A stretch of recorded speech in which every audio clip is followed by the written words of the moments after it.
What's going on, everybody? It's Geoff Grammer with the Albuquerque Journal, joined as I always am by Sean Reider for our weekly ABQ Journal. What are we calling it here? ABQ Journal Sports Live. Um, Here we are. We're going to cover some Lobo football, recap Saturday's interesting game against Colorado State. Ugly in a lot of ways, a lot of missed opportunities for the Lobos. Got some injury news. I'm sure plenty of about that was talked about at Bronco Mendenhall's press conference today. And we got a Lobo basketball game tonight. We can talk about it, all that kind of stuff.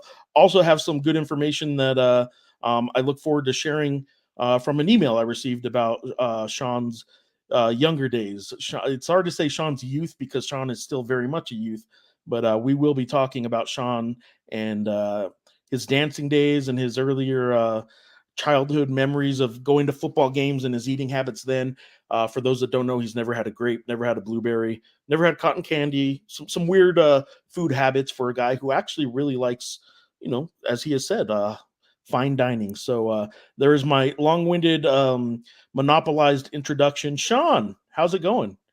Geoff, I don't even know where to start other than thank you as always for having me on Albuquerque Journal Sports Live.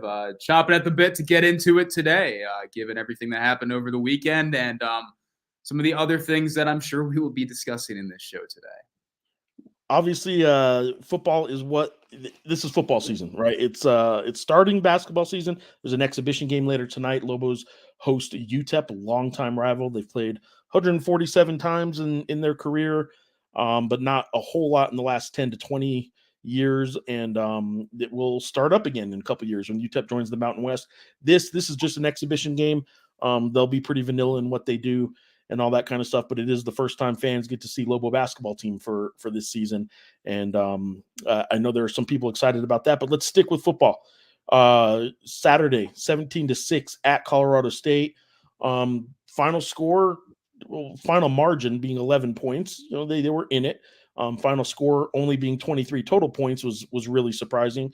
What was any big takeaway thoughts that maybe we didn't talk about the post-game show Saturday that you might want to go with here? Or more importantly, what was the big takeaway from today's press conference with Bronco Mendenhall? I think the more I've thought about it, on Saturday night and, large parts of Sunday too, I think this is easily the most disappointing outing for UNM all season. I think it easily trumps the disappointment of losing to Montana State with 10 seconds to go, or the disappointment of, wow, we played Arizona really well for a half, and then all of a sudden they kind of just rose up and, really just smacked us down the rest of the way, if you are UNM. I think, and the more the Fresno State was probably a disappointing game in that I think that was the only game they weren't ever in. It didn't seem like to me. So there had to have been some disappointment there. But I agree with you that in every other game, they were not only in it, like Montana State, they had the lead till 10 seconds. Arizona was the second half, they were in it. So Fresno State was the only real clunker of the game, but I would agree with you that this, in a lot of ways, has to be more disappointing than anything that the Lobos have had this year. Yeah, and it's interesting. You even use the word clunker there too. And when I was writing about the game in the follow-up that's in today's paper, and kind of just thinking about it, I used the word clunker at a certain point to describe the offensive performance, and I took it out because that didn't feel 100% right with the scale of injuries that they have. Right? I mean, they had to figure out a way to kind of really not figure out a way midstream to replace Nikari Rogers, Javen Jacobs, Caleb Medford. We don't get in for injury information, but they knew they weren't going to have them going into the game. So there was going to be a plan with that. But they had to figure out a way midstream, mid-game to replace Luke Weisslang. And all four of those guys together, they account for, if you go off like yardage and total offense, they account for 42.1% of UNM's total offense this year. That is a huge hole to fill. So clunker didn't feel like the right word there, but I mean the third down penalties, in which we talked about at length on Saturday. The penalties have been a problem this year. This was, in my view, in terms of just watching it live and going back and rewatching it, this was far and away this was the worst penalty performance. They weren't setting any school records or anything like that, but I mean they just gave themselves really not much. They gave themselves basically no shot there with those penalties, and when they did give themselves a shot, they turned it over. And it's a really unique game in the sense that for a team that has been so good offensively, you expected at some point there was going to be a dip down when they were playing more formidable defenses. And no offense to Utah State or Air Force, I think is a pretty all right defense in some regards. Just that they can't get anything going offensively to save that defense. Yeah, I mean, I think if you're UNM, I think you're certainly disappointed that you got Colorado State wanted to play the game they wanted to play, and you had to play it every single step of the way, and you couldn't make anything happen there. Let's cover. Let's check the weekly box on injuries. I know we'll get some questions starting to come in and starting to flow in, but the weekly question about the injuries, obviously he doesn't really say anything about them. I don't imagine he did. But my question to you is: A, tell us in case he did say anything at the presser about injuries, but B, what do the Lobos do if said injury to Luke Wysong? Look, they have a lot of injuries, but I don't know that there's been one yet this year that you could see its impact as quickly or as dramatically as you could see when that offense didn't have Luke Wysong to sort of target 15 times. It doesn't mean other receivers didn't step up. It doesn't mean other players didn't step up and have good performances in his absence. But what he brought to the table sort of opened things up for everybody else, and you could kind of see it just wasn't quite the same without him. So, what went on about or was said about injuries at the press conference today, and what do you see moving forward as to what they can do if Luke Wysong is not there for any extended period of time? Yeah, that is, and all that is a side note too. That's an interesting point to think about too, right? I mean, like for as many defensive injuries as UNM has had, they haven't lost a Christian Ellis, they haven't lost a Noah Avenger, they haven't lost a Dimitri Johnson or a Randolph Kapai. They're missing Gabe Lopez the last 3 games too, and Gabe is very important as defense. So you could certainly say that is a really it's a big defensive injury, but they haven't had that one. Oh, okay, this changes a lot of things that we do, or maybe not even change the things that you do schematically or on a play-to-play basis, but it changes how formidable you are to a certain degree on one side of the ball, quite like the Wysong injury. And usually we joke about it, but no update today. Bronco has been saying, and he said it after the game, and I didn't really think too hard about that. He said he just didn't know about Luke Wysong's status today. He said, today he said the same thing. He didn't know about Luke Wysong's status. Take that for what you will. I saw somebody on Twitter say, well, that means that's a good thing, right? If he has no update and there won't be another update until Saturday, then that's probably meaning that he'll be back. That does not mean that at all. Yeah. There have been season-ending injuries. Bronco has said nothing about them.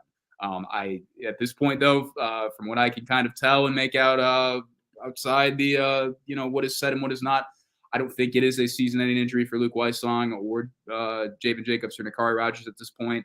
No updates on them or Caleb Medford at this point as well too. So yeah, I mean it's standard stuff. Frankly, I mean to a certain point, honestly, I mean like this is a big enough injury that it's worthy of us. These are big enough injuries, I should say. All these guys not being there changes what the offense does. Frankly, in some ways, I mean, like, it's almost like we don't even need to talk about what is said in terms of injuries and not, because, I mean, nothing is ever said at this point, honestly. And the most information we do get is when we watch practice on Tuesday and then we go to the game. And Jimmy H, it looks like you froze there, Sean. I don't know if you're frozen in real life or is that was just on the computer. There you go. Now you're moving. Jimmy yeah, H chimed in. Luke took a cheap shot. I don't think it was a cheap shot. I think I went at it with some people on social media. I posted the video of the play. I do think it could have been called a penalty. I actually think it probably should have been called a penalty because there was no attempt to not make contact several steps after the ball was clearly incomplete. That said, I don't think it was an egregious non-call there. I mean, he had a pass interference earlier in the play that was called, and I do not think this was an intentional me trying to hurt the guy kind of a cheap shot. I don't think it was a dirty play. I do know I disagree with some Lobo fans on that, but I also know there's a whole lot of people on social media that don't think it was even a penalty. It's not like a couple other calls, which I'll admit, man, like that forward lateral that got overturned blew my mind because A, I don't think it was a forward lateral, and B, I definitely don't think there was a replay that showed anything that should overturn it. The way that set up the next play where whistles were being blown from the stands, and the quarterback on a third down thinks the play was blown dead. So he literally stops in the middle of a play and then gets tackled. Those two situations I think would be more appropriate for a Lobo fan to gripe about, as would a non-called targeting in the second half that was clearly a targeting penalty that didn't get called. And yet, even if you want to gripe about all that stuff, which fans can gripe about whatever they want, don't think any of it changed the outcome. 4 turnovers to 0 is why the Lobos lost this game. 10 penalties on offense, uh, 5 of them coming on third and under 10 yards to go. That's why you lost the game. The defense played out of their minds, and I think there were reasons the Lobos lost. I don't think it was because of a dirty play on Luke Weissong, though. I don't think so. Yeah, I mean, and I was fading in and out with some internet issues here, and I hope you can hear me all right now. But yeah, I didn't think it was a cheap shot either, in the exact sense of the word and all that too. But yeah, it's Luke not being in this game had a huge impact on this game for sure. I don't think it was because he was taking out a cheap shot. But Javen Jacobs and Nakari Rogers and Caleb Medford not being out there at the very least also had a big impact on the game as well too. If you just don't have your regular roster and your regular complement of options, which are really good options in a good offense, and it's not going to be like that way. Question from Adam: how do we match up versus Wyoming? Is our offense still good considering injuries versus their defense, and vice versa, their offense versus our defense? This is interesting to think about in the sense that the trend we had seen in the 3 games prior to Colorado State is that I would say, maybe not all bets are off, but you could maybe bank on Wyoming having a more prolific offensive day against UNM's defense. That's just what it was in that 3-game winning streak. Even as they were winning, they were giving up season highs in points, yardage, first downs. I mean, all sorts of different things. And some of that was due to, who they were playing, Utah State in particular. I mean, they got things going with their offense in a big way. And then Air Force, New Mexico State, the scores and the yardage totals and all that were certainly manipulated to a good degree by those 20-point fourth quarters. But they had some offensive success earlier in the game too, even as UNM was kind of holding them down. At this point, though, this is a Wyoming offense that is going to be starting a new quarterback. They went to Caden Anderson, who I believe finished 15 for 24, 182 yards passing, I think. No touchdowns, no interceptions, in a very tight 27-25. I think that was the final score to Utah State. And they're going to get Harrison Whaley back. Whaley was almost a 1,000-yard rusher last season. I don't know the exact injury for him that's held him out for most of the season. I need to look into that, but he just has been playing this season. He was really good last year. I thought he was one of the better backs in the Mountain West overall. So I'm expecting that to kind of be a 2 running back deal with him and Sam Scott there. Offensive line is solid, not exceptional. There has been some issues there this season. But it's an offense that has really struggled to pass the ball, kind of similar to New Mexico State, not quite to the depths that New Mexico State sunk to, but they haven't been very prolific there. The run game has been okay. They've certainly missed Whaley. And I want to comment on Whaley real quick. It was a knee injury. Thank you. And what's unique about him, and I just pulled up a story just to double check what that injury was. It was a knee injury, but it's interesting because he's good to go now, but he's redshirting this year. He has. Is he really? I didn't know that. Well, but he with the conscious decision that he's only going to play 4 games. So apparently he's good to go. It is a unique world with football where you could do that now. You can play 4 games. Health isn't in question about a possible redshirt season, saving your year of eligibility. Remember, in college football, it's kind of pretend the COVID stuff never happened, where everybody just seemed to have 6 and 7 years of eligibility for some reason. Take that out of the equation. Normally, the rule is you have 5 years to play 4 seasons in college football and college sports. There's a lot of talk of changing all that, but in college football, your 5 years to get in 4 seasons of playing time is with the understanding that 1 year you could save a whole year, a whole season of eligibility if you play 4 or fewer games. There are players now who we saw earlier in the year who, after game 4, decided they were going to redshirt the rest of the season despite being healthy. In this case, this was an injury that had kept him out much of the season. And do they only have 4 games left? They only have 4 games left, and it's not going to be no offense to Wyoming, it's not going to be a concern for Wyoming. They changed the rule now too, so where postseason games, so if you play in a bowl, that doesn't count towards your 4-game record. Just the regular season 12, right? Or Yep. 13 if you have Hawaii in the schedule that year. So that's interesting. I don't recall.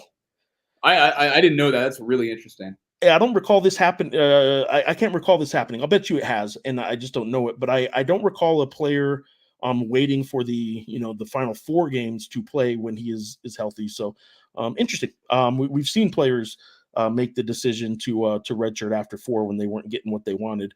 And UNLV's quarterback earlier this year, when he came out and announced he wasn't getting his NIL money, so he was going to move on. That was done with the understanding that as long as he did it in the first 4 games, this whole season wouldn't count against him. So, and not even the first. For his sake, yeah, the first 4 games because he was a starter. But I think it was maybe a week ago I saw a Louisville player who missed like the first 2 games with an injury and came back and only played in like 4 or whatever in the midseason. And he said, "Yeah, you know what? I'm redshirting, and that's going to be it." So interesting times. But to go back to Adam's question, I think getting Whaley back is a big deal for. I think that's a big deal for Wyoming, and I'm really curious about that. I imagine there's going to be some easing in there, but also maybe not. I mean, it's not quite. Running back isn't quite always a position where you need that easing in period in terms of the actual flow of the game. But I'm curious about that. Anderson looked fine from what I saw. I don't think this is still a particularly.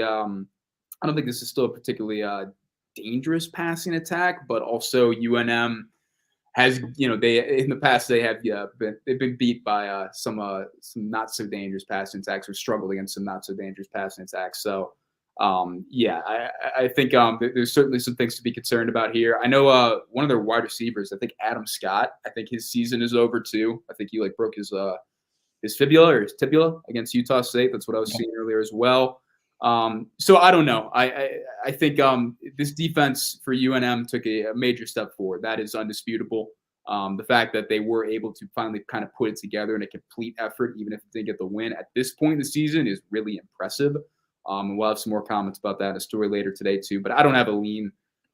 I don't have a lean either way. I think it's been really impressive for UNM what they did defensively on Saturday. But it is also one game, and we've seen this in the past where one unit has flashed really hard for a game and then kind of gone back to a more similar deal. In terms of UNM's offense versus UNM's defense, Adam made the point. I mean, is our offense still good even with all these injuries? And I think that's a really valid question, right?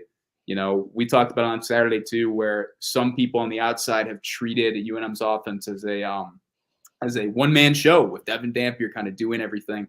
And that's just not the case. That's not what it's always been a 1A, 1B. I don't, because the ball's in his hands, I don't think people realize that Devin was helped tremendously and helped everyone else tremendously. It's not taking anything away from him, but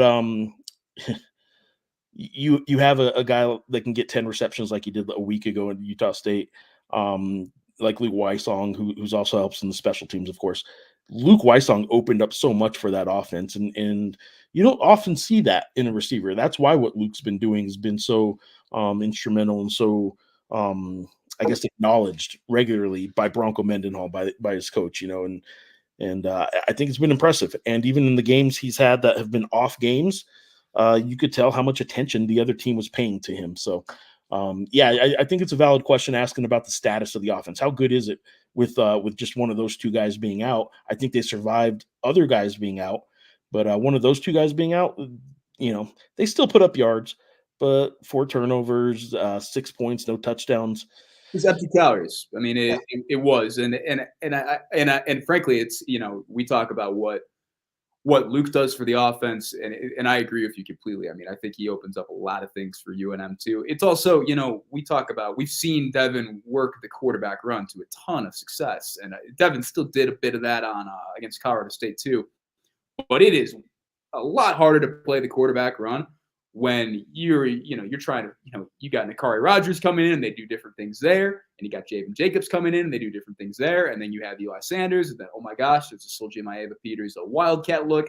That's a lot to account for if you're playing defense. That's a lot to deal with.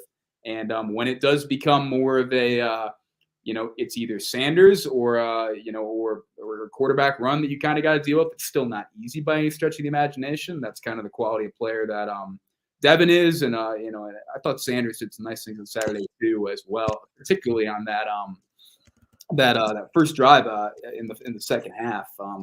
Thought that was the best kind of sequence I saw out of him all day. But it's when you just don't have your full complement of options that you normally would. It's going to be more difficult. Richie Flores said we have a whole week of game planning without Wysong, so this is going to show what we are for next year too without Wysong? Wysong is a redshirt junior. I believe he's got another year left. I don't know the COVID. I don't know I think he's got a COVID year left too. So I think he's got 2 years left. I know for sure. I think he has 1 year left. You think he just has one? Yeah, I think so. Think he just has one? Okay. So he has one beyond this year. I know that. Yeah, so there will be another year of Wysong for sure. And yeah, Richie, it's a good point too. UNM was trying to figure things out. Really, I mean, from basically that first drive on, how do we slot things in without Wysong? We're already down wide receiver Caleb Medford. I feel like we haven't talked enough about I know it hasn't been a statistically huge season for Medford. I still do think Medford draws some pretty good attention from defenders on the field. Just off of what he's shown and what he's shown in the past with last season as well. And I think that's a legitimate loss too. But yes, Richie, it's a good point. I mean, this offensive staff has earned the benefit of the doubt in the sense of what they've been able to do throughout the season. Not necessarily working through injuries, but just kind of keep adding things and innovating along the way and making things smoother. I just said too, actually, incorrectly, that they haven't had to deal with injuries. I mean, this offensive line, they've had to manage injuries from the jump. The offensive line that they had in fall camp that they said was going to be kind of the starting five, they haven't had it all season, and they've managed it and changed it at least 3 different times. So yeah, I do think it's a valid question how good this offense is without those pieces. Do I think it's still a good offense? Yes. And that's a credit more than anything to Dampier at this point. And Richie, you just said it. Now imagine if we didn't have a quarterback like Dampier. Now that's a harder game to play. Yeah, 100%. And I said this on Saturday too. It's always felt like UNM was one injury away offensively from being in a really, really, really tough spot. And that would be an injury to Dampier. That's because the offense is built around him. It's built around his strength, what he does well. And yeah, it's difficult to replace that, but it's been successful so far. So yeah. Or are you just typing, Geoff? I muted my mic because I realized my keyboard was firing away. Yeah, nothing related to this stuff, but I had to get it answered really quick. I'm going to chime in real quick because we're going to get back to football. This will segue us real quick just because there was a question early in the show. Aiden Cabrera asked, who will be our starting 5 for men's basketball? I will offer up who I think will be the starting 5 tonight and probably for the season. And then we'll go back to football, and then we can kind of wrap up with some basketball a little later. Lobo basketball does host UTEP tonight. I think the starting 5 will be, if healthy, for all of these. I will say that there's a possibility. Nobody. Okay, let me not make any Lobo fan get too nervous. There is a possibility that Donovan Dent does not start tonight or does not play tonight. He is walking around. There's no walking boot. There's nothing like that. But he did fall at a practice last week at the end of practice. They do not need Donovan Dent on the floor to get game film to learn more about him or anything like that. They could bubble wrap him up until next week's season opener for all I know, because he did fall at the end of a practice last week, and they're still just monitoring that. I think it was he reached for it. It was a leg something that hurt him. I don't know if it's a groin or kind of inner thigh sort of thing, maybe a hamstring.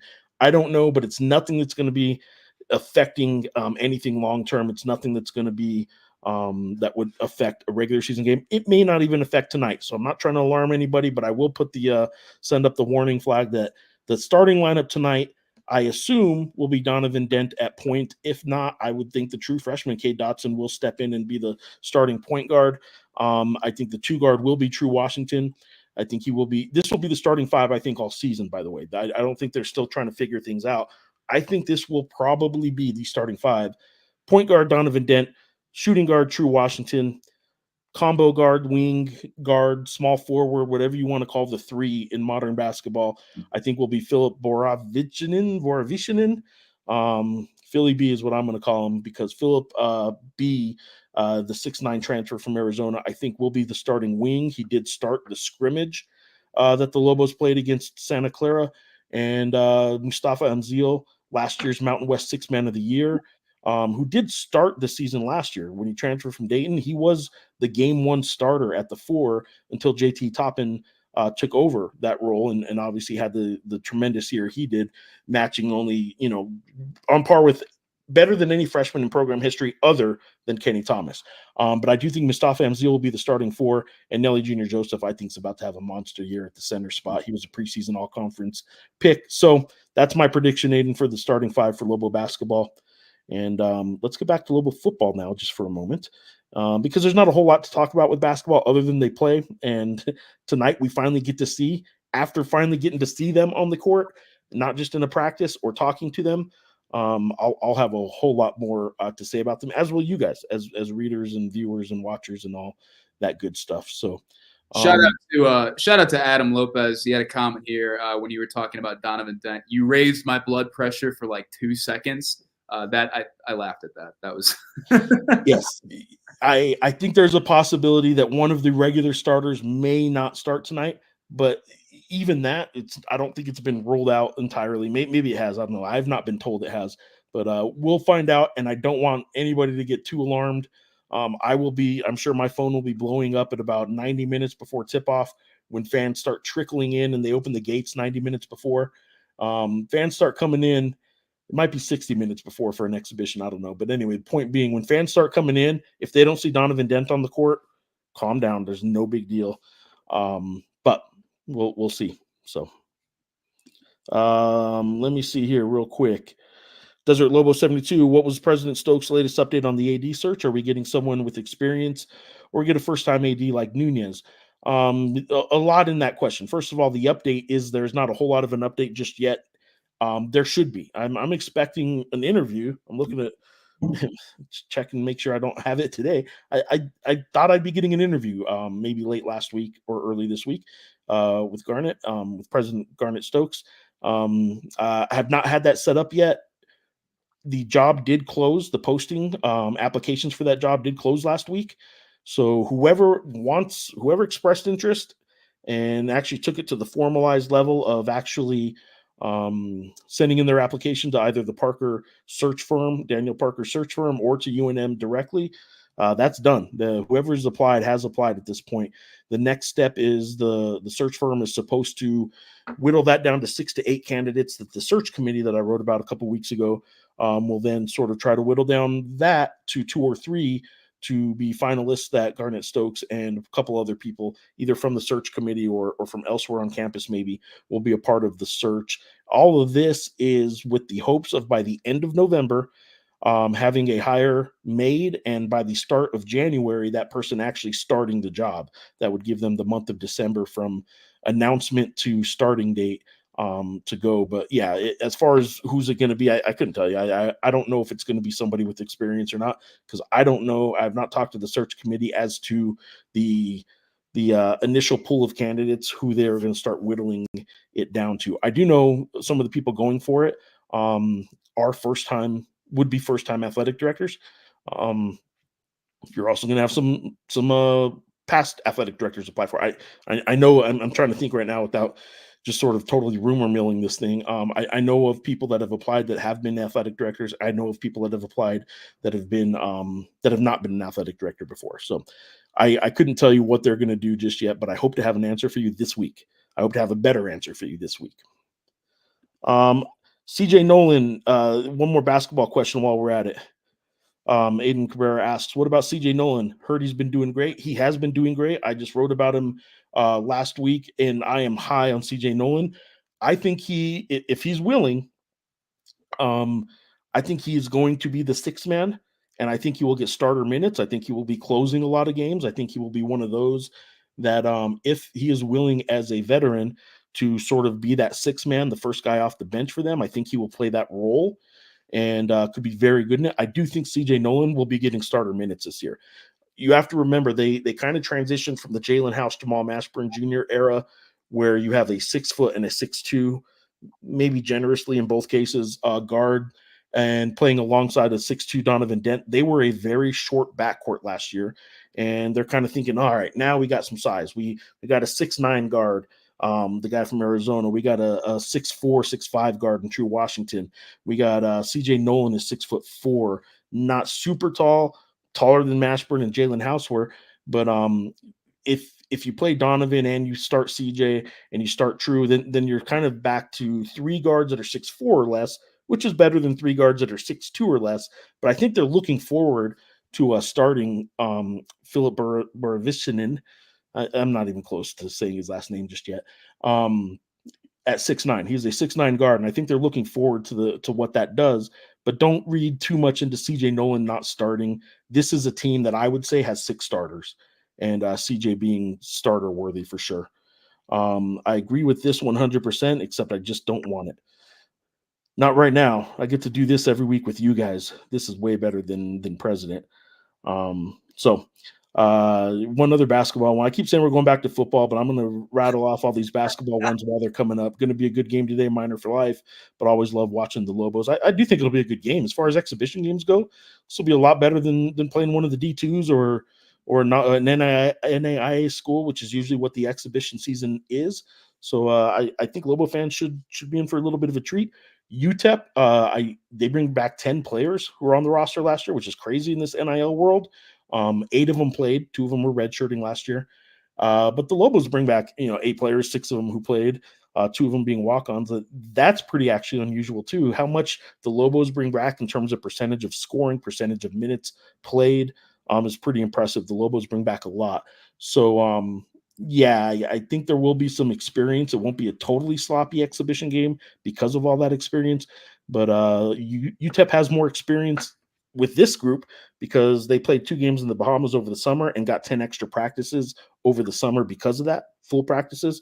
And they also played an exhibition game last week, or October 19th, rather, in Chihuahua in Mexico. They got special approval to do that. The Lobos have had a Division I versus Division I scrimmage, but it was closed. Not, lights, camera, action kind of setting like tonight. But both of these teams, I think, will be ready, more so than a regular exhibition game. But it'll still be pretty vanilla. It'll still be fairly sloppy at times. And UTEP is a very physical team. I do think if Cade Dotson starts at point guard, the true freshman, going up against a very physical UTEP team and Joe Golding coach team, it'll be jarring. I mean, it's going to be welcome to college basketball moment for him, because they're going to go at him big time.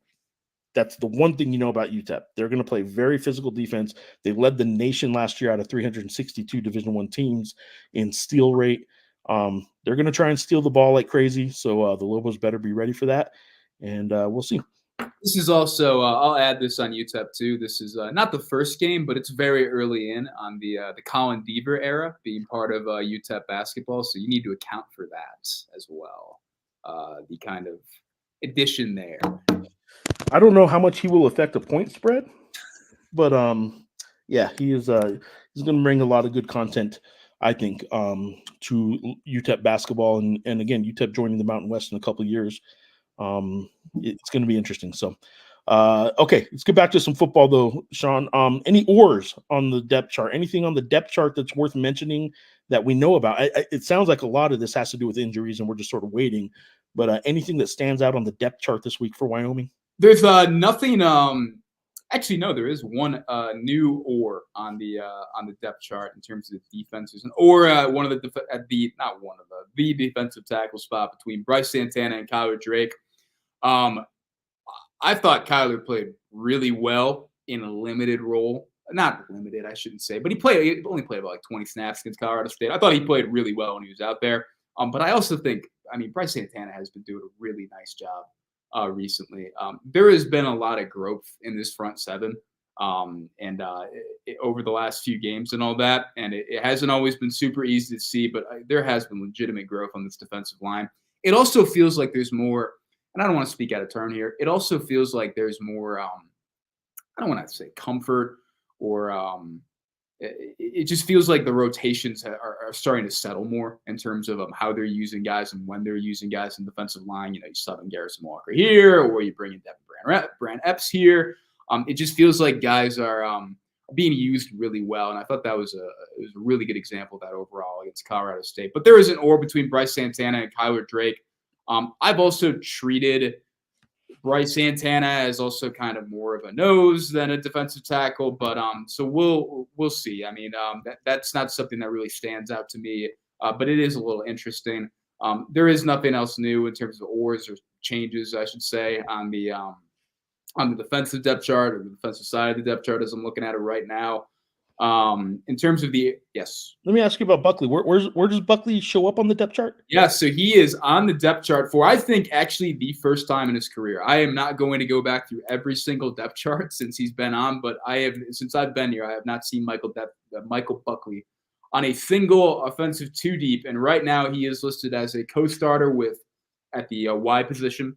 As a co-starter. Then think about that though. Like, this is a guy who just the season alone didn't even have a catch before Saturday. As Sean is pointing out, may be making his first even appearance on the depth chart. And now is listed as a co-starter. He had a hell of a game. It sounded like I did hear part of Broncos conversation this morning with the guys on 610 AM, JJ Buck and Jeff Symbieta, and I heard him mention something about Buckley along the lines of the respect he had from the defense that had seen him on a regular basis. Mm-hmm. The Lobo defenders all knew he was pretty good. He just hadn't really been able to show that in the game yet, and he showed it very well on Saturday. So good for him, man. Sort of I know everyone likes the cliches in sports, the next man up mentality that they have and all that, but man, you take advantage of the opportunity when it's there, and he's a guy that certainly did that. And Buckley's a cool story. It's a story I had known about, but I hadn't really had an opportunity to write about, and we're going to write about it this week for sure. But I mean, Buckley's a guy that moved to the U.S. when he was 16 and started playing football. I mean, the guy's from Mexico. Yeah, from Cabo. I mean, and it was interesting to me in the spring that, I mean, I don't want to say he was like a total afterthought last year or anything like that. Just wasn't super involved even in practice, and they also practice differently than they do. The Danny era, the Gonzalez era, practice a little bit differently than they do right now under Bronco Mendenhall. But even in the spring, it's like, man, Buckley's getting a lot of stuff going. And I remember talking to Micah Simon, the wide receivers coach, right before the season, and he said, yeah, I mean, Buck's been really reliable, and it certainly showed out. And I think what Bronco Mendenhall says, when I asked him about Buckley on Saturday, he said, it looked the same way it does in practice. That seems pretty benign. I think that is definitely a compliment for Bronco. It's a compliment. I would say so for a guy who wants everything to be the same all the time. He wants you to practice hard, and you want your games to reflect. Practice makes permanent kind of guy. It's not a however you practice, how you do one thing's how you do everything. All those sports cliches. So I think Bronco is a guy who wants his players to perform at a certain level in practice and reflect that in the game. Yeah, and Nick Trujillo there's no or between Nick Trujillo and Caleb Medford at the X spot, and Nick Trujillo is the lone X starter right now. There had been an or there for a couple weeks, so take that for what it is. Obviously, Caleb missed Saturday's game, and he exited the Utah State game with an injury. Beyond that, the running backs thing, it is still the same as it was last week. Eli Sanders, Javen Jacobs, Nakari Rogers, Soldier Peters, all listed as co-starters, 3 ors there. But beyond that, no other substantial changes. But the addition of Buckley is it is a pretty neat development. I don't want to say neat in the sense, neat's probably not the right word, right? Because I think most fans, and I think neat's just the word, probably not right in any situation. I don't know who uses the word neat, but okay, all right. But no, but obviously, fans would like Luke Weissong, and I think coaches would like Luke Weissong out there. And but at the same time, the fact that he did have the game that he had 7 catches for 90 yards, and I didn't do this digging, I started to do it on Saturday night, and I said, I am not going to go back through every single PFF snap count and double check all this. I didn't verify this by myself. I did talk to a member of UNM's comms department today, and they said that he had 7 catches against Colorado State, and he had only had 7 offensive snaps. 7 offensive snaps in his entire career at UNM before that. The only other time he had touched the ball was a kick return that he returned for 32 yards. Think about that. 7 catches and after having only 7 offensive snaps total. That's pretty unreal. And he was on the team last year. He was on the team all this year. It wasn't that he just got here or just got healthy. He was this just came out and did it. So that's a pretty I'm gonna say neat. I think that's a neat story, Geoff. I'm going to use that. I don't know that I've used neat in a while, but neat's not as bad as some other things. I'm gonna jump back to basketball just since we have a question here. Ed Pierce is asking, with the current basketball roster, including walk-ons, do you know anybody or do you think anyone will redshirt? If so, who? And is Daniel Thomas going to be getting any minutes? I will say, redshirting Patino has decided, changed in recent years to letting it entirely be up to the player. He, as a coach, will never redshirt somebody if they don't want to. If they want to play or be available, even though he's trying to maybe warn them their minutes may not be big, he will 100% let a player decide on redshirting. So as of now, I don't know if any of those decisions have been made. My guess would be who you mentioned there, Daniel Thomas. Daniel Thomas and Dylan Chavez, who is a walk-on, a local walk-on. Those 2 players would be who I would guess would redshirt if anybody does. Last year, 2 walk-ons, Shane Dumas Sanchez and who am I forgetting? That also sat out last year. Daraji Agbayosi. He and Shane Dumas Sanchez were the 2 that redshirted last year, who were walk-ons. Would not have played much. You might have seen them at the end of some games, but they redshirted, so they both still have 4 years of playing time remaining in their careers. I'm sorry. Daraje is a junior, so he has 2 more years, and Shane has 4 more years because he did not play as a freshman. Daniel Thomas, I'll tell you about him. Some people are going to start wondering about him. He didn't play in the formal 40 minutes, I guess, of the scrimmage against Santa Clara. They did play another 10 and I think maybe another 20-minute kind of scrimmage, uncharted, unstat kept. So I didn't see him on the box score, but he did end up playing, but sort of in the next phase of the scrimmage they did. As of right now, I'd say he's sort of the low man on the list in terms of what minutes may be. So he may redshirt. But his promise or his upside, I know Lobo fans think every player that comes here has a huge upside. I will say it does look like Daniel Thomas has a pretty good upside, but I do think he is he's well, if it means he's a late bloomer, he was certainly late in the recruiting game. There wasn't a whole lot of information on him. I do see what maybe the Lobos saw in him when they recruited him, but I don't think he's going to be ready to play big minutes. Certainly not early this year, if at all this year. And then Dylan Chavez is a walk-on, same boat.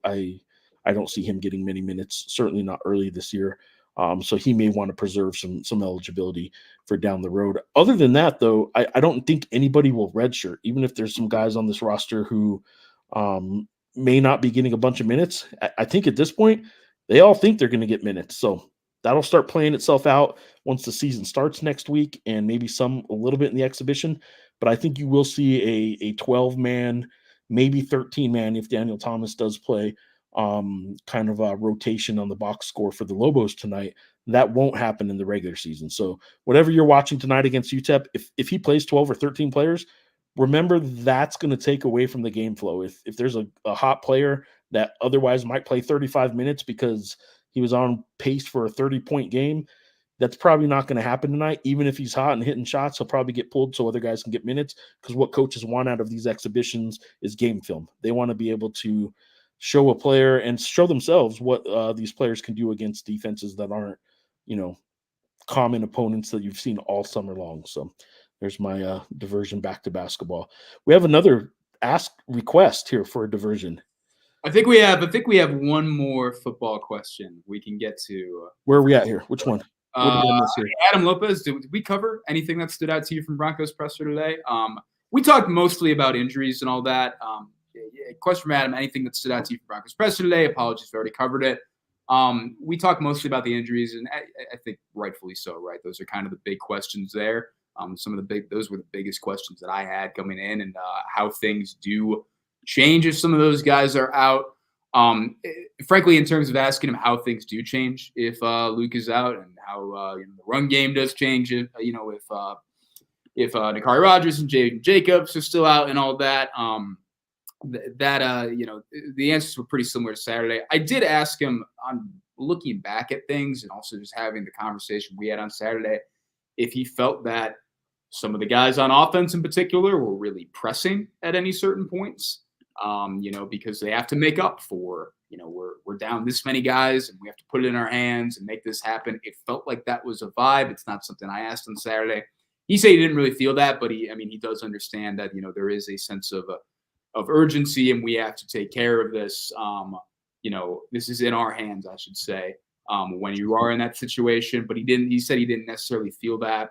Asked him about the punt return TD and what his read was there too after watching it back. He said it was 5 guys at the point of attack that just didn't get it done. And that's not something you can ideally have in a punt return. And that's when I look back at that really was what I saw. They just could not get him on the ground. He found the edge, and boom, 82-yard TD, and that was a huge moment in the game too. Beyond that, I'll have more stuff in the story later today. There's always stuff that when somebody asks what was interesting in the press conference, that I go back to the audio later and I'm like, oh, I should have talked about this. But those are the things that are coming to mind for me right now that kind of stood out. Let me ask you this. I know the answer after some basketball moments, especially over the last decade. If there's a weekly presser or media availability after a loss compared to after a 3-game win streak or during a 3-game win streak, the vibe in general in that press conference room is different. And this isn't asking for anything other than explaining that as the local newspaper, and we have to provide 5, 6, 7, and apparently if it's not 7 straight days of coverage, we get emails about it or voicemails about it.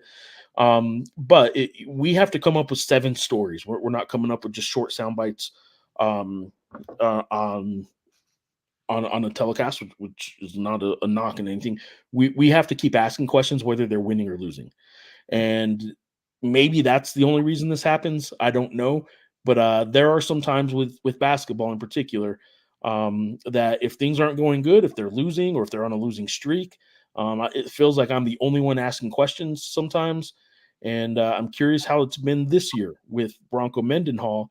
They started on a 4-game losing streak during the 3-game winning streak. And then now after a disappointing loss, have you seen any ebbs and flows of what the press conference tone is like, either in him or in the media? I'm not asking for specifics. I'm not asking you to call anybody out. I'm just curious what the tone is in these pressers, because it's been 2 really distinct stretches, right? 4-game losing streak, 3-game winning streak.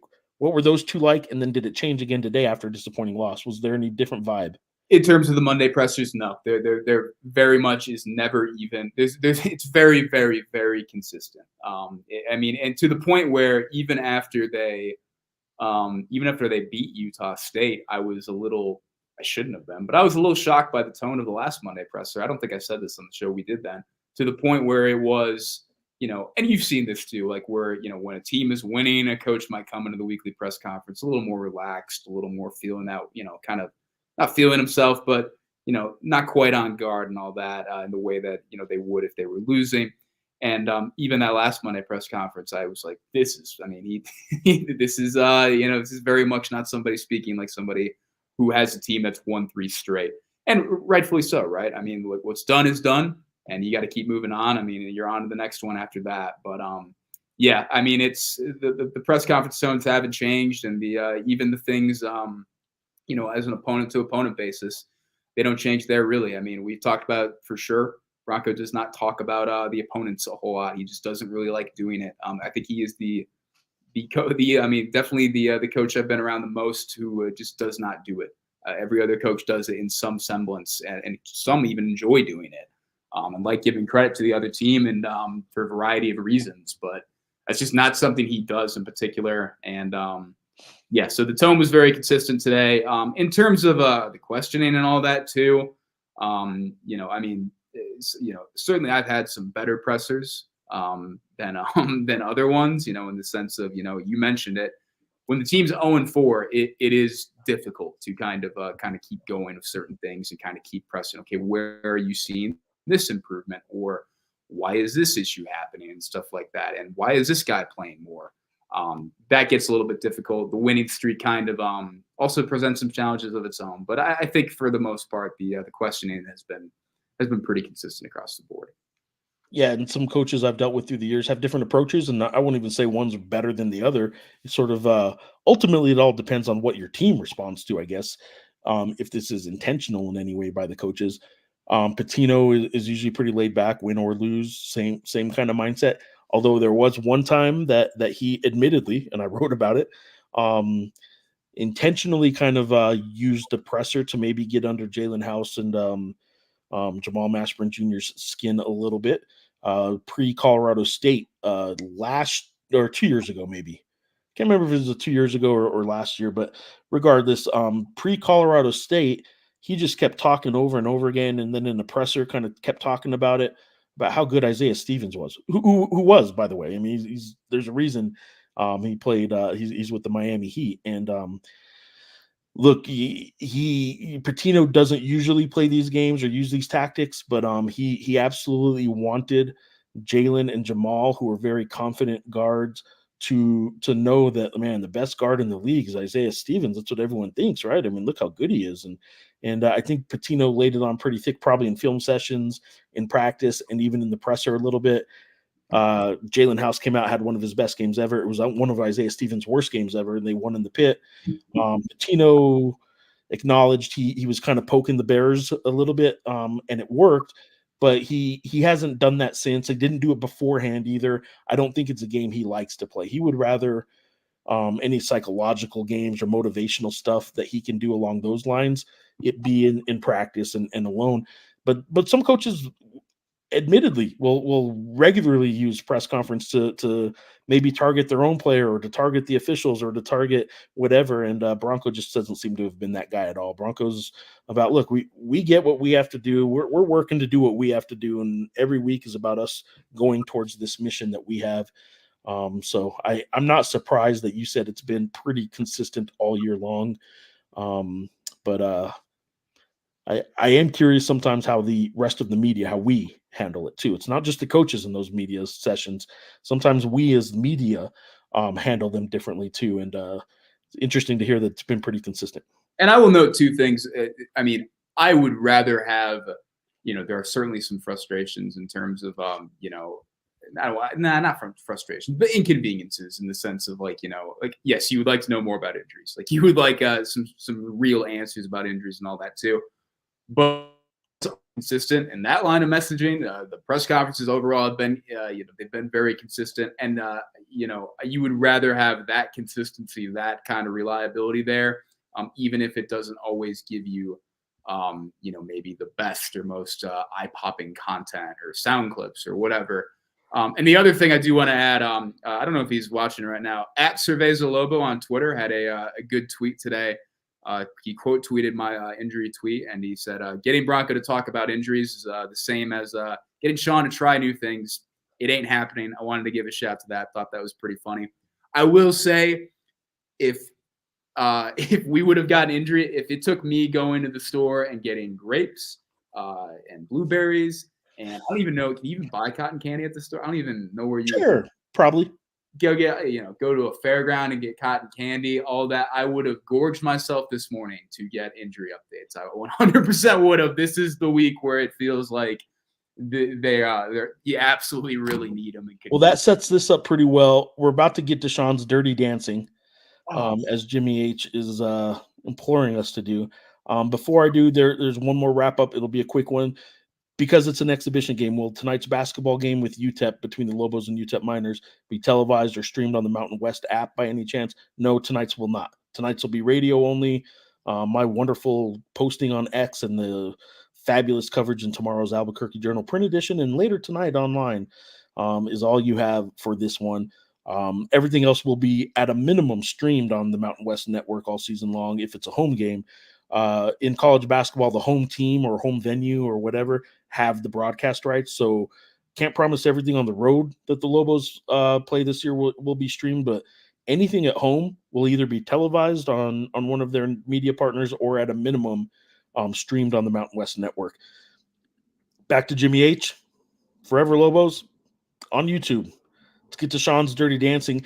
As many of you know, and Sean alluded to just a second ago, there is a running, I don't want to say running joke. There's nothing funny about this. It's really quite disturbing, if you ask me. It's pretty funny. It's a good that Sean has a very unique palate. Is that right? It's not even a palate, really, because you try all kinds of different foods and you like. I wouldn't even say it's unique. It's a couple items I just never really had. I eat everything. Sean has never had a grape. Yes. A grape. Yeah. Sean has never had a blueberry. Sean has been blueberry picking. Okay, well, you keep saying that, and I haven't pushed back. It's not like I was out there like picking the blueberries off the trees and all that. Like I was just like hanging out like back out front with my cousin or whatever. Like it wasn't like it was like, oh, let me sneak one right here. The trip you were on a outing though, right? Were you not? Maybe you waited by the car. Look, I don't even know exactly. So like my mom's from Northwest Indiana. So we would go there in the summers and all that.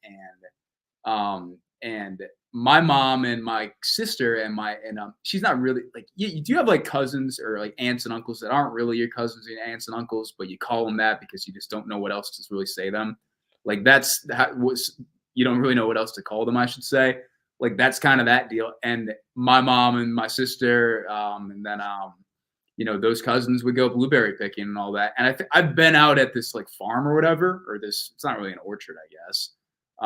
I've been out there, I know, but it was never like I was walking between the trees and picking them off and filling up a basket and stuff like that. As far as I remember, I mean, maybe you have been exposed to blueberries, you have been exposed to grapes. Yes, you just chose never to have them. Yes, which is weird enough as it is. As Richie Flores is pointing out, this is our weekly checkup on Sean's palate. As for the grapes and blueberries boycott that you have chosen to have your whole life so far, it's un-American and disgusting. Jimmy H is throwing out there. But here's what I want to share with everybody. For the second time this year, I received I guess I should say an anonymous. Should I say anonymous on this one? She sent this one to you. You've already spoiled it. You mentioned it on Saturday that my mom. Fair enough. Well, I mean, you've alluded to this, so I mean, this is not an unnamed source. This is Miss Susie Reider, Sean's mother. Last week we got into a little bit more. Remember the UNM win at the home game win against Air Force, and it showed somebody eating a huge, like 5 foot tall cotton candy thing. We started talking about that, and Sean said he's never had cotton candy.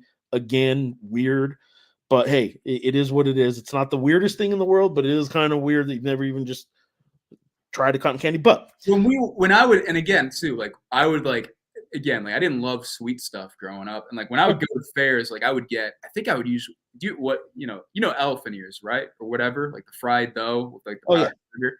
Yeah, like I think that's what I would normally get, or like a brat or something. Like that's pretty much it. I've gotten an email from Sean's mother that says, as we were talking a week ago about not only his food eating and habits, but also we were talking about for 2 weeks in a row after 2 consecutive wins. At that point, it was really 3, but 2 were on TNT Sports, which means the player of the game in the TNT Sports crew's mind, which includes the studio crew, includes Victor Cruz, who used to have a celebratory touchdown dance of a salsa dance. We have talked about this. Sean had mentioned that not only did Frank Mercogliano, the SID at UNM, but both Devin Dampier and Luke Weissong, who we talked about earlier, who were consecutive weeks being player of the game, they both did salsa dances, as did Frank, did a salsa dance on TV, and all did a pretty good job with it. So Sean was talking a little bit of salsa. I think somebody asked him, and then I kind of re-upped a little and asked him, about salsa dancing. This email I got from your mom mentions some of your food eating habits, and we will get to that here. But here is the salsa dancing comment Oh, where did it go? Middle of the email. It's like the third graph up.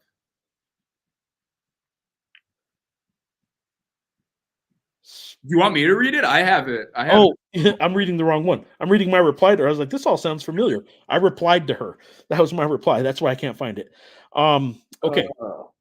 This is what Susie emailed to us, Sean's mom. She's loving the show. Thank you for being a watcher, a viewer of this show. All of you, even our Yes. mothers, loving the show. Very entertaining. I'm looking forward to basketball. Um, Happy to hear you have a new hot chocolate machine at the Journal. I did share with her that we have a hot chocolate machine, a coffee machine that serves hot chocolate. That Sean went ahead and Reading the entire consumed. email. The whole. I think so. I think I am. Sean consumed 6 hot chocolates one night, when I told him, "Hey, it's pretty good." It So was he went ahead and said, "Okay, I'll adverse try it." circumstances. We had an outage. We had to get the paper out. It was adverse. I I did what I tried had. the hot chocolate. I said, "Hey, this is pretty good." And Sean said, "Okay, I'll try it." And 6 hot chocolates later, we're putting out a sports section. Okay. Um, she was happy to hear about that. She recalled the trip to Washington, D.C. when Sean was younger Yeah, and, being I think I what's was that? like 8 for this trip. I think I was like 8, 8? 7 or 8, I think. And, Sean was younger, being overserved Pepsi, at Buca? Buca de Pepa, like I think they just went bankrupt. They were like a chain of like Italian restaurants. That's what I was wondering if that okay. Yeah. And he was on a sugar rush on the train, back to the hotel came to mind, so she's having fond memories of that. I don't know if they're fond or not, but, you, getting all hyped up, hopped up on Pepsi. Um, Hopefully no damage was done with all of that hot chocolate. It must have been good. This Well, this family trip is like notorious within the family because this was like a trip that like my dad made us like walk basically everywhere. And I think me being on the sugar rush was like that was like the breaking point. Like, let's get on a train or whatever. Like let's do that. And that this was very much like it's always a cliche, dads do this. He literally was like, no, walking builds character. Like it builds character for you guys. And and that's look at all the character you have. I guess. We mentioned Sean had tried Greek yogurt. She was happy to hear that. She does, wonder if you're allergic to it because it did make you sick. She's happy you're giving it a try. Great source of protein. Yeah, she's got like a casein allergy, I think. So maybe I hope I don't have that. I love dairy Well, products. I was it was warming my heart to see a mom happy, that her son was off on his own eating well. Um, I do want to point out, this is her email. I do want to point out cotton candy is sold at Spartan Stadium, where you saw a lot of games growing up. Growing up Um, in school, the whole like, yep. Cotton Michigan candy was sold there. It is in a bag. It's not a 5-foot concoction. I will say that was unique here too. It's usually in a plastic bag in the pit, stuff like that. It is sold in a bag. So that was unique even here. What they were showing on TV that day. Sean was most likely not provided with a cotton candy option growing up because I'm not a fan. Again, because of the sugar. But growing up, what Sean would get when he would go to games. Growing up, he would get a Sprite and nachos at the local football games, and he would be asleep by the fourth quarter, when he was little. So Sean, the Journal's football writer, was a Sprite and nachos guy and would be passed out by the fourth quarter in the bleachers. And she had a rule. She said, I had a rule. They had to stay in their seats at games and not run around, and it paid off. Look at you now. I'm going to I do believe I think that rule happened because during one of the football games, I remember I did something to my ankle playing like football off to the side towards like a grass patch, not on the field obviously, but off. And I think that rule is in place because I just screwed up my ankle playing football with God, I had to have been like fourth grade or something like that at that point, third grade maybe. Um, Richie Flores has a good comment here about Instead of Sprite and nachos, Richie suggesting that you replace that with a beer and a hot dog. that is very much where we are at this point, Richie. Yes, that is very much where we're at. Not when we're covering games, but And then the dancing. This is what made my whole week. oh, Talking about Frank and Devin Dampier and Luke Weissong doing the salsa dance, and we were kind of wondering if Sean could do the salsa dance. Sean's like, yeah, I could salsa. yeah. Did we ever wonder for sure? I think somebody had asked. I want to say it was Jimmy H had asked. Maybe you do the salsa Okay. or something. I don't know. I don't recall. I thought somebody had asked. But Sean, this is from your mom. Sean, you can salsa. Countless years of dance, and you damn well better know how to salsa. So not only did you have countless years of dance that I didn't know about, but you have a mother who wants to make sure that her money for those dance lessons did not go to waste. And I think that at some point, maybe after the eating of the grape on this show at some point this year, we may have to see if you actually can salsa. I feel like I've mentioned this to you before. Like I think I I would feel like remember. I mentioned this. So my sister, I have an older sister. For those who don't know, a very very very talented dancer. Yeah, all regards, tap, ballet. She did point. Was phenomenal. She minored in dance in college. I mean, just excellent dancer. And she started taking lessons when she was younger, and my mom put me into it. She tried, and I did just tap. So if you're familiar with like tap shoes and all that, just that. I started, I think, when I was, oh my god, I might have been 3 or 4, like really early, really early on, and yeah, did that for 11 years, and then basically, I don't remember if it was 8th grade or 7th grade or something in that range. That's when I stopped doing it. Just kind of more focused on sports and other things at that point as well too. And there have been changes to the studio and stuff like that. My mom also tried to trick me into doing ballet. She told me when I was younger that I loved Sammy Sosa growing up. Mhm. She told me when I was younger that Sammy Sosa did ballet. That was a lie. Sammy Sosa has never. There's no record of him ever doing ballet. His home run trot, like he when he explodes out of the batter's box with the little home run hop, It's it pretty. It's almost pretty looks elegant. pirouette-esque. She tried to trick me into that when I was younger. Did not bite. Much respect to ballet dancers and point and all that. There's no way I could have ever done point with my feet. But yeah, no, did not bite on that. But took tap lessons for 11 years. I haven't done it in a long time. But yeah, I had some good footwork in sports, and I credit to that. Fruit of the Loom, that's kind of guy. Not only is he a great, but I think he has done some dancing those commercials.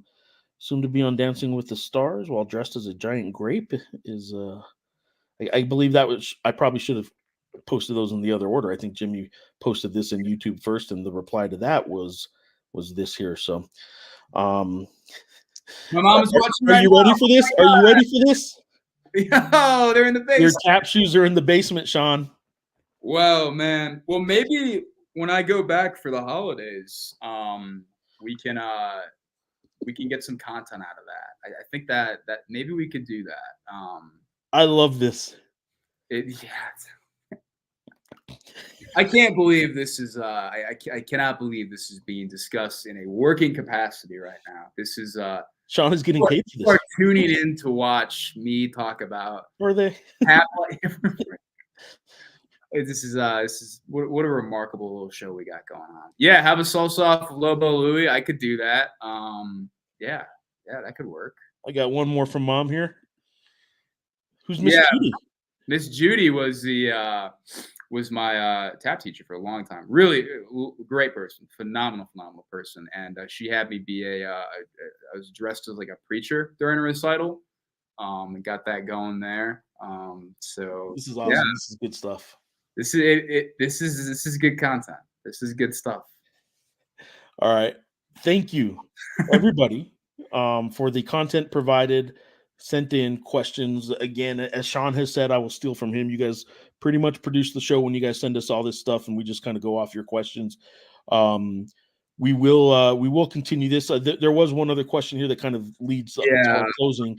Will you guys be continuing this again? We've never really talked about it other than when I close out the shows and kind of say this. We actually need to like talk about it. Yeah, I think we will continue a weekly show of some sort through the basketball season. Basketball games are on so many different kinds of days of the week that it's not as easy. But yeah, I think there will still be a weekly show of some sort. Is it me and Sean every week, every show, just the two of us? Is there some alternating going on? Is there going to be some guests, all that kind of stuff? Yes to all that, and I don't know to all that. And the point is, I do think Sean will have a part in this, whether he knows it yet or not. And I think we will certainly be continuing on with some basketball content. I have, again, I don't think we're going to be able to give it a try tonight at the exhibition game, but I do have some equipment where we will try and do some actual on-site broadcasting, which requires more than just us having a laptop open and a Wi-Fi connection.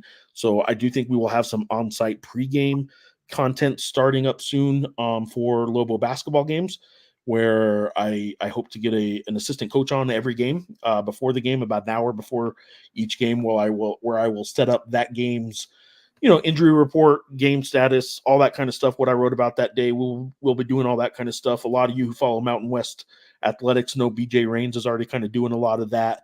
We're going to be doing some of what he is now doing with the journal, but we're in a very much a test mode right now. I'm just trying to make sure the headphones and headsets with the microphone work properly and all that good stuff. So, real quick, I appreciate it. Quality content. This is a big week for Richie, by the way, too. I mean, Yeah, Richie's been on a lot. Thank you, Richie. Quality content. The bar is low if you think this is quality. Oh yeah, Jimmy. I was big school lunch guy. A lot of fond school lunch memories there. So yes. School lunches are a topic that we won't do right now, but there's a whole topic on school lunches that I think we can have. And as she said, yes, you did. And here we are. We're gonna wrap it up now. Sean, anything else you want to say about Lobo football, recapping Colorado State or previewing Wyoming, other than the bowl eligibility is still a possibility? Yeah, we have not really talked about this in this show, and I don't think we have to make a big to-do about it in the way that we might have had when they kind of roared their way into position where it should be a bit of a conversation. But yeah, this is a look. This is a huge week if they want to reach that goal eventually, right? This is a one-win Wyoming team. They're 1-7 overall, 1-3 in conference. Their only win is over Air Force, and UNM also has that win over Air Force too.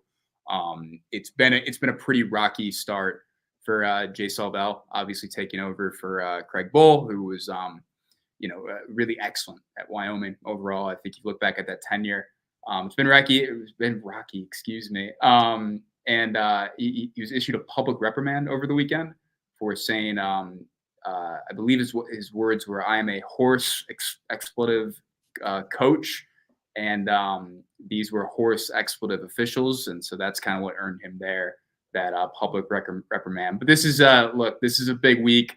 I do think Wyoming has been playing better as of late.